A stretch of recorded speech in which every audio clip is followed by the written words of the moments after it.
कहानी है जारा की। एक समय की बात है। एक छोटे से गांव में एक आदमी रहता था। उसके पास सुंदर आम के पेड़ों का एक बाग था। हर साल उसे राजा को कर के रूप में 4 टोकरियां भरकर आम देने होते थे। उसकी सबसे छोटी बेटी सारा अपने पिता के बाग में मदद करना बहुत पसंद करती थी। उसकी चमकती आंखें और सुनहरे भूरे बाल सूरज की रोशनी में दमकते थे। लेकिन इस साल पेड़ों ने सिर्फ 3.5 टोकरियां आम दिए। पिता चिंता में डूब गया क्योंकि राजा के नियम सख्त थे।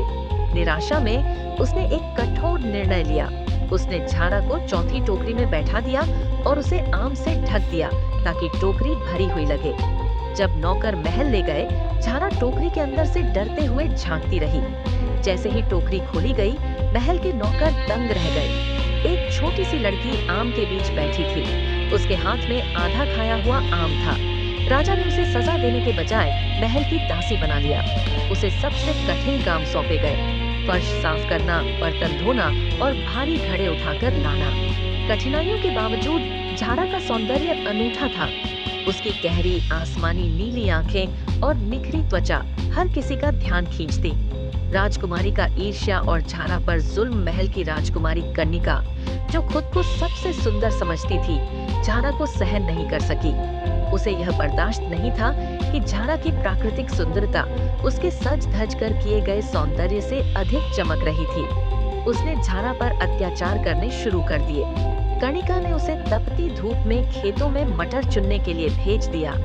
एक दिन जब झारा खेत में काम कर रही थी, उसने अपने माता-पिता को देखा, जो वहां फल बेचने आए थे। उसकी आंखें आंसुओं से भर गईं और वह दौड़कर उनके पास पहुंची। आपने मुझे क्यों बेच दिया? वह सिसक पड़ी। उसके माता-पिता शर्मिंदा खड़े रहे। उनके पास कोई जवाब नहीं था। वन की यात्रा और झारा की नई दुनिया। एक शाम कणिका ने झारा को जंगल की गहराइयों में दुर्लभ जड़ी बूटियां लाने का आदेश दिया ताकि वह अपनी सुंदरता के लिए इत्र बना सके। जब तक जड़ी बूटियां न ले आओ, वापस मत आना। झारा जंगल में भटक गई। सूरज ढलते ही उसे एहसास हुआ कि वह रास्ता भूल चुकी थी। डर के मारे वह एक चट्टान पर बैठकर रोने लगी। तभी झाड़ियों में सरसराहट हुई। एक सुंदर हिरण लंगड़ाता हुआ बाहर आया। उसकी टांग घायल थी। झारा ने अपने वस्त्र का टुकड़ा फाड़कर हिरण के घाव पर बांध दिया। हिरण ने उसके हाथ को कोमलता से छुआ और उसे अपने पीछे आने का संकेत दिया। वह झारा को एक छुपी हुई वादी में ले गया, जहां एक छोटी सी कुटिया थी। वहां फूलों से लदे पेड़ थे। खिड़कियों पर बेलें लिपटी थी और आसपास जड़ी बूटियां उगी हुई थीं। यह एक शांतिपूर्ण जगह थी, जहां न कोई अत्याचार था और न ही लालच। अगले दिन झारा को अपनी दहलीज पर एक घायल बकरी मिली। उसने उसी स्नेह से बकरी की देखभाल की जैसे हिरण की थी। धीरे धीरे हिरण और बकरी उसका परिवार बन गए। झारा ने अपनी कुटिया के बाहर एक बगीचा बनाया, जहां वह सब्जियां और फल उगाने लगी। वह मिट्टी को छूने, पौधों की खुशबू लेने और अपने जानवरों के साथ समय बिताने में सुख पाती थी। राजकुमार का आगमन एक रात एक थका मांदा यात्री उसकी झोपड़ी तक पहुंचा। वह राजकुमार अर्जुन था, जो जंगल में रास्ता भटक गया था। भूख से बेहाल उसने कुटिया की रोशनी देखी और वहां पहुंचा। हिरण उसके सामने आ खड़ा हुआ, जैसे उसकी नीयत जांच रहा हो। फिर बकरी उसे दरवाजे तक ले गई। झारा ने उसे गर्म सुगंधित सूप दिया। जैसे ही अर्जुन ने पहला घूंट लिया, वह चकित रह गया। ऐसा स्वादिष्ट सूप मैंने पहले कभी नहीं चखा। फिर उसने झारा को देखा। वह किसी दूसरी दुनिया की लग रही थी। न केवल सुंदर, बल्कि दयालु और स्वाभिमानी भी। झारा ने उसे अपनी कहानी सुनाई। पिता का त्याग, राजकुमारी के अत्याचार और इस जंगल में उसे मिले सुकून की। अर्जुन का प्रस्ताव। अगली सुबह अर्जुन ने झारा से विनती की, मेरे साथ चलो, मेरी रानी बनो, मैं तुम्हें महल की सारी खुशियां दूंगा। लेकिन झारा ने हल्की मुस्कान के साथ सिर हिलाया। यहाँ मुझे शांति मिली है। मैंने दुनिया में केवल स्वार्थ और अन्याय देखा है। मेरे अपने पिता ने मुझे छोड़ दिया, कणिका ने मुझे सताया, लेकिन यहाँ मैं आजाद हूँ। यह जंगल ही मेरा घर है। अर्जुन का निर्णय। अर्जुन भारी मन से महल लौट गया, लेकिन महल के वैभव में भी उसे कोई खुशी नहीं मिली। उसकी माँ, महारानी सुमित्रा, ने उसके उदास चेहरे को देखा और पूछा, क्या बात है? मैं एक ऐसी लड़की से प्रेम करता हूँ जो जंगल में रहना चाहती है। उसे धन दौलत की चाह नहीं, बल्कि स्नेह और सादगी पसंद है। महारानी ने उसकी आंखों में सच्चाई देखी और कहा, अगर वही तुम्हें सुकून देती है, तो वही तुम्हारे लिए सही जगह है।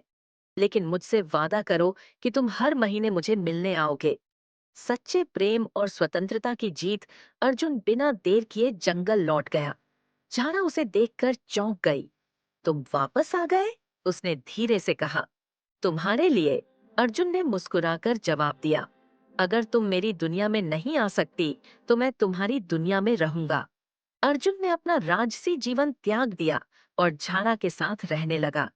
उसने खेती करना सीखा, लकड़ियां काटी और बीज बोने में झारा की मदद की। शुरू में यह कठिन था, लेकिन झारा ने धैर्य और मुस्कान के साथ उसे सिखाया। वे अपनी छोटी सी कुटिया में प्रेम और शांति से जीवन बिताने लगे, जहां हिरण, बकरी और हरे भरे आम के पेड़ उनके परिवार थे। हर महीने वे महारानी सुमित्रा से मिलने जाते, जो हमेशा उन्हें प्रेम और आशीर्वाद देती। इस तरह झारा को न केवल सच्चा प्रेम मिला, बल्कि वह अपनी शांति और स्वतंत्रता को भी बचाने में सफल रही। और इस तरह यह कहानी प्रेम, स्वाभिमान और स्वतंत्रता की मिसाल बन गई। अगर आप महल में स्वागत और कणिका का जलन, राजकुमार अर्जुन और झारा एक साधारण लेकिन गरिमामय पहनावे में महल में प्रवेश करते हैं। उनके चेहरे पर संतोष और प्रेम की झलक थी, मानो उन्होंने जीवन में सच्ची खुशी और शांति पाली हो। जैसे ही वे महारानी सुमित्रा के सामने पहुंचे, उन्होंने अपने सिर झुका दिए। महारानी सुमित्रा ने झारा को गले लगा लिया। उनकी आंखों में स्नेह था। तुम्हारे चेहरे की चमक बताती है कि तुमने सही निर्णय लिया, अर्जुन, उन्होंने मुस्कुराकर कहा। महल के सभी लोग इस पुनर्मिलन को देखकर प्रसन्न थे, लेकिन राजकुमारी कणिका के भीतर जलन की आग भड़क रही थी। उसने सोचा, कैसे हो सकता है कि यह साधारण लड़की, जिसे मैंने महल से निकाल दिया था, आज इतनी खुश और सम्मानित हो। कणिका ने खुद को संयमित किया और झारा के पास जाकर बनावटी मुस्कान के साथ कहा, झारा, शायद मैं पहले तुमसे ठीक से पेश नहीं आई, पर अब मैं तुम्हें स्वीकार करती हूँ। मैं अपने पहले किए गए बर्ताव के लिए माफी चाहती हूँ। झारा ने उसकी आंखों में देखा। कुछ संदेह तो था, लेकिन उसने मन ही मन सोचा कि शायद कणिका सचमुच बदल गई हो। कणिका ने अपनी साजिश को पूरा करने के लिए झारा को एक खूबसूरत इत्र का डिब्बा भेंट किया। यह बहुत खास इत्र है, बहुत दुर्लभ और अनमोल। इसे लगाते ही तुम और भी ज्यादा सुंदर दिखोगी, कणिका ने कहा, चेहरे पर एक नकली मुस्कान के साथ। झारा ने कृतज्ञता से उपहार स्वीकार कर लिया। उसे यह नहीं पता था कि इसमें एक घातक विष मिला हुआ है। जहरीले इत्र का असर महल के उत्सव के दौरान, झारा ने वह इत्र अपनी कलाई और गले पर लगाया। जैसे ही उसकी त्वचा ने इत्र को अवशोषित किया, उसकी आंखों के सामने अंधेरा छाने लगा। उसके कदम लड़खड़ाने लगे और इससे पहले कि कोई कुछ समझ पाता, वह जमीन पर गिर पड़ी। झारा, अर्जुन चीखते हुए उसकी ओर दौड़ा। महल में अफरा तफरी मच गई। महारानी सुमित्रा घबराकर झारा को सहारा देने लगी, जबकि सेवक तुरंत वैद्य को बुलाने दौड़े। वैद्य कुछ देर तक झारा की नब्ज जांचते रहे, फिर गंभीर स्वर में बोले, यह कोई साधारण बेहोशी नहीं है। यह एक जहरीले इत्र का प्रभाव है। अगर तुरंत उपाय नहीं किया गया, तो झारा की प्राण रक्षा संभव नहीं होगी। अर्जुन की आंखों में भय और बेचैनी थी। क्या कोई उपाय है? उसने वैद्य से पूछा। वैद्य ने गहरी सांस ली और कहा, केवल एक ही उपाय है। दूर जंगल के अंत में एक पहाड़ी पर जीवन कुसुम नामक फूल खिलता है, जो केवल सूरज उगने से ठीक पहले कुछ क्षणों के लिए प्रकट होता है। अगर वह फूल सूर्योदय के पहले लाकर झारा को खिला दिया जाए, तो वह बच सकती है। लेकिन अगर तुम समय पर वापस नहीं लौटे, तो वैद्य ने आगे कुछ नहीं कहा, लेकिन अर्जुन सब समझ गया। बिना एक पल गंवाए अर्जुन ने अपने घोड़े पर छलांग लगाई और जंगल की ओर कूच कर दिया। अर्जुन की घातक यात्रा रात के अंधेरे में, अर्जुन तेजी से घने जंगलों में घुस गया। रास्ता कांटों और जंगली झाड़ियों से भरा था, लेकिन उसे इसकी परवाह नहीं थी। जैसे ही वह जंगल के गहरे हिस्से में पहुंचा, एक रहस्यमय आवाज गूंजी। कौन है जो इस अंधकारमय मार्ग पर चला आ रहा है? अर्जुन ने देखा कि एक विशाल काले भेड़िए की आंखें अंधेरे में चमक रही थीं। मैं अर्जुन हूँ। मुझे जीवन कुसुम फूल चाहिए, मेरी प्रिय झारा की जान बचाने के लिए, अर्जुन ने साहस पूर्वक कहा। भेड़िया गुर्राया और बोला, अगर तुम उस फूल को चाहते हो तो पहले अपनी शक्ति साबित करो। इस जंगल की नदी में एक जल राक्षस रहता है, उसे हरा कर दिखाओ। अर्जुन को कोई विकल्प नहीं था। वह सीधे नदी के किनारे पहुंचा, जहां एक विशाल जल राक्षस ने उसे घेर लिया। राक्षस की आंखें अंगारे जैसी चमक रही थी और उसकी भुजाएं किसी विशाल अजगर की तरह फैली हुई थी। अर्जुन ने अपनी तलवार निकाली और राक्षस से भीषण युद्ध किया। कई मिनटों की घमासान लड़ाई के बाद अर्जुन ने अपनी पूरी शक्ति से तलवार चलाई और जल राक्षस का अंत कर दिया। भेड़िया यह देखकर मुस्कुराया और बोला, तुमने अपनी बहादुरी साबित कर दी। जाओ, तुम्हारा मार्ग खुला है। जीवन कुसुम का संघर्ष। अर्जुन दौड़ते हुए पहाड़ी की ओर बढ़ा। जब वह वहां पहुंचा तो आसमान में हल्की रोशनी दिखाई देने लगी थी। सूर्योदय का समय नजदीक था। उसने देखा कि पहाड़ी के शीर्ष पर एक सुनहरा फूल धीरे धीरे प्रकट हो रहा था। अर्जुन ने जल्दी से चढ़ाई शुरू की, लेकिन तभी जमीन में कंपन होने लगा। पहाड़ी की रक्षा करने वाले पत्थर के राक्षस जाग चुके थे। कोई इस फूल को नहीं ले सकता, वे गरजे।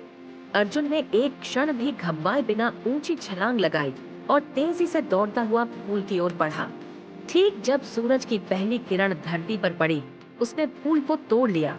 जैसे ही उसने जीवन कुसुम को हाथ में लिया, चारों ओर की राक्षसी ताकतें शांत हो गई। अर्जुन की समय से वापसी। अर्जुन बिना रुके महल की ओर दौड़ा।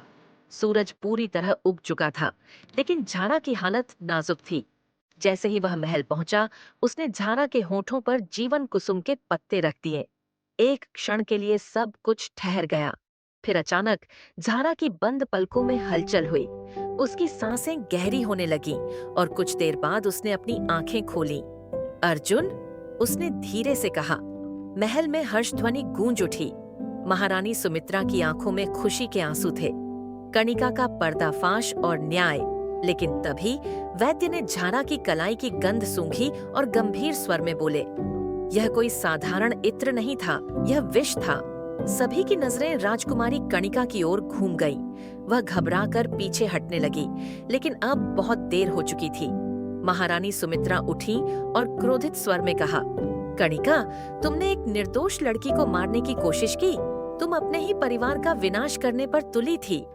राजा ने तुरंत आदेश दिया कि कणिका को महल से निकाल दिया जाए और जीवन भर के लिए वनवास दे दिया जाए। अंत भव्य और सुखदायी था। इसके बाद अर्जुन और झारा महल में कुछ समय रहे, लेकिन फिर जंगल में अपने छोटे से कुटिया में लौट आए, जहां प्रेम, शांति और स्वतंत्रता थी। और इस तरह झारा और अर्जुन की कहानी केवल प्रेम की नहीं, बल्कि साहस, न्याय और स्वतंत्रता की भी मिसाल बन गई।